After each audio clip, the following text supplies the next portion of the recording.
SAFARI Montage is available as an external tool for use directly within Schoology.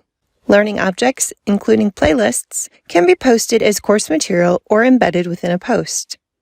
To add as course material, start from the course and select SAFARI Montage from the Add Materials menu. This will open the Lure search page in a new window. Be sure to allow pop-ups from SAFARI Montage for this to work seamlessly.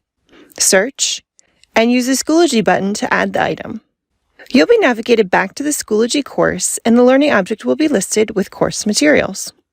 To embed an item from the Lure in a Schoology post, create material, and use the Insert Content tool in the Rich Text Editor. You'll be navigated to Search, and from here you can locate a learning object to post.